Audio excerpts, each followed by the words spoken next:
ماہ نامہ دریافت سے انتخاب کی سیریز کے سلسلے میں دریافت کے شمارہ نمبر 10 سے ایک کہانی کا ترجمہ منتخب کیا گیا ہے۔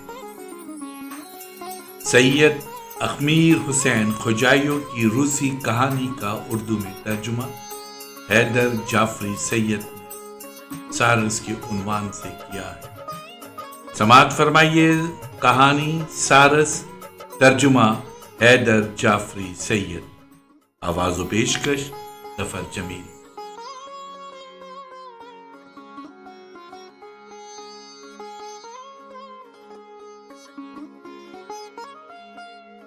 اس چھوٹی سی پہاڑی کے پیچھے دریا کے بہنے کا شور تک سنائی نہیں دے رہا تھا، صرف ایک سارس کی چیخ اس سکوت کو توڑ رہی تھی، لیکن یہ آواز آسمان سے نہیں بلکہ دھرتی سے آ رہی۔ ادھر سے آئے ہوئے ہوا کے جھونکے میں انناس کی مہک تھی۔ دول سے اٹے راستے میں تقریباً 100 میٹر پر ایک جھونپڑی تھی، جیسی اس علاقے میں خربوزوں کے کھیت کے پاس ہوتی ہے۔ وہیں کچھ فاصلے پر ایک بوڑھا بیٹھا تھا، پکے ہوئے انناس کی خوشبو والے تربوزوں کے پاس۔ مجھے اپنی شدت اختیار کرتی ہوئی پیاس کا احساس ہوا اور میں جھوپڑی کی طرف مڑ گیا۔ بوڑھا عربی غالیچے پر اپنی لمبی ٹانگیں سمیٹے بت بنا بیٹھا تھا۔ کبھی کبھی وہ مغربی افق کے عقب میں غروب ہوتے ہوئے سورج کی طرف دیکھتا تو سورج کی روشنی میں اس کی تربوزی رنگ کی ریشمی کلغی چمک اٹھتی اور وہ اپنی زبان میں کچھ بڑبڑاتا۔ میں اس منظر کو اپنے دل میں نقش کرنے میں کچھ اس طرح محو ہو گیا کہ پاس رکھی کیتلی سے جا ٹکرایا۔ کھیتوں کے رکھوالے چوکیداری کے لیے کتے رکھتے ہیں، کھٹکے کو سن کر وہ غرائے گا، حملہ کرے گا۔ میں چوکنا ہو گیا۔ کتا کہاں ہے؟ میں نے پوچھا۔ رکھ نہیں سکتا، وہ میرے سارس کو کاٹ لے گا۔ بوڑھے نے کہا، آ جاؤ، کوئی ڈر نہیں ہے۔ مجھ اجنبی کو دیکھ کر سارس اٹھا اور جھوپڑی کے پیچھے چلا گیا۔ پگلے، تجھے کس کا ڈر ہے؟ بوڑھے نے سارس پر پیار بھری نظر ڈالتے ہوئے کہا اور میرے بیٹھنے کے لیے چٹائی بچھا دی۔ تمہیں کون سی ہوا یہاں لے آئی ہے بیٹا؟ تم انسپیکٹر تو نہیں ہو؟ میرے سمجھ میں نہیں آیا کہ کیا جواب دوں۔ نہیں، میں ایسے ہی آپ کے گاؤں میں ٹھہرا تھا، گاڑی پکڑنے جا رہا تھا کہ آپ کے ان تربوزوں کی مہک مجھے یہاں کھینچ لائی۔ کیا ان میں سے ایک آپ مجھے فروخت کریں گے؟ شاید بوڑھے کو یہ بات اچھی نہیں لگی، اس کی پیشانی پر بل پڑ گئے۔ تمہیں پتہ نہیں تربوز کے کھیت میں مہمان سے دام نہیں لیے جاتے؟ میں لا دوں یا تم خود لے لو گے؟ اپنی پسند سب سے زیادہ میٹھی ہوتی۔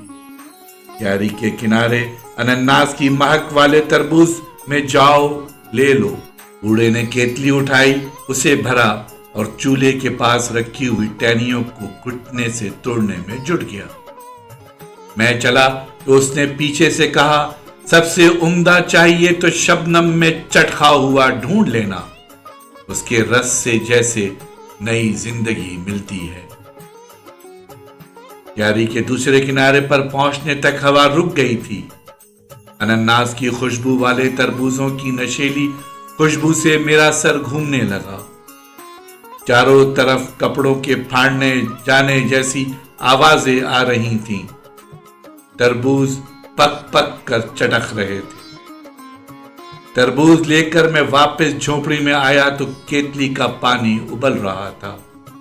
بوڑھا میری جانب دیکھ کر مسکرایا۔ صاف ظاہر ہے کہ تم شہری آدمی ہو، تربوز کھیت میں بیٹھ کر کھانا چاہیے، تبھی اصلی ذائقہ ملتا ہے۔ مصری کے ڈلے ہیں ہمارے تربوز، یہ کہہ کر اس نے مجھے ہاتھ دھونے کے لیے پانی دیا۔ یہ نئی قسم ہے انناسی تربوز، نہ جانے کتنے لوگ اس کے بیج حاصل کرنے کے لیے بےتاب ہیں۔ سورج غروب ہو چکا تھا، اب اونچے آسمان میں سارسوں کا شور سنائی دے رہا تھا۔ بوڑھے نے گردن اٹھا کر اوپر سارسوں کے قافلے کی جانب دیکھا جو آنکھوں سے اوجھل ہوتے ہوتے گم ہو گیا ڈوبتے سورج کی سمٹتی روشنی میں۔ جھوپڑی کے پیچھے سارس نے پر پھڑپڑائے، پھر انہیں پھیلایا جیسے پرواز کرنے والا ہو۔ آسمان میں سارسوں کا قافلہ گم ہو گیا تھا، پھر بھی وہ تنہا سارس کچھ دیر تک پر پھڑپڑاتا رہا۔ بوڑھے کی چہرے کی مسکراہٹ پھیکی پڑ گئی، آنکھوں کی چمک معدوم ہو گئی، اور وہ جا کر سارس کو وہاں سے لے آیا۔ میرے یار، تو اپنے ہم جنس کے لیے پریشان ہو رہا ہے، تیرے بھائی بن چلے گئے کیوں؟ اڑ جا، یا تو ان سے مختلف کہاں ہے؟ سارس کی گردن بار بار مغرب کی جانب گھوم رہی تھی، جیسے وہ اپنے ساتھیوں کو الوداع کہہ رہا ہو۔ بہت عرصے سے آپ کے پاس ہے؟ میں نے پوچھا۔ موسم بہار سے میرا خیال۔ بہار میں اپنے بیٹے کے پاس لینن گراڈ جانے کا تھا۔ بیٹے کو دیکھنے کی شدید آرزو تھی، لیکن تبھی اس کا تار ملا کہ اسے طویل سفر پر جانا پڑ رہا ہے۔ مجھے واپسی تک رکنے کے لیے لکھا تھا، میں کیا کرتا؟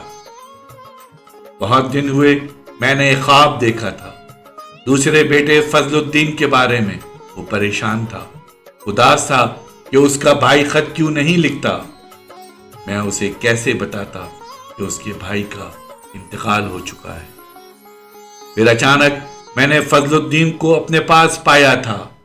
اسے شکایت تھی کہ میں نے اسے انتقال کی خبر کیوں نہیں دی۔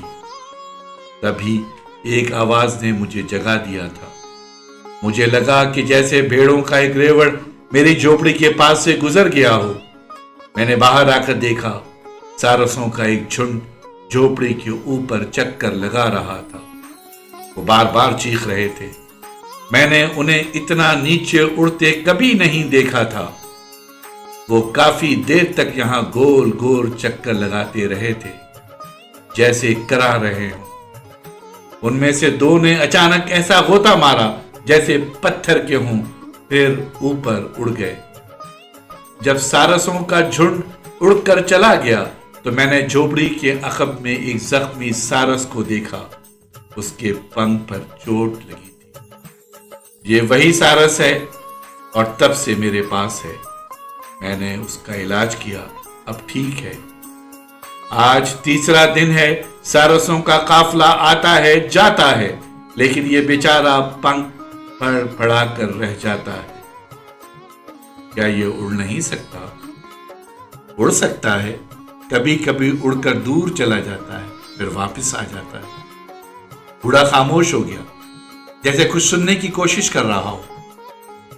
تمہاری ٹرین تو چلی گئی، وہ بولا۔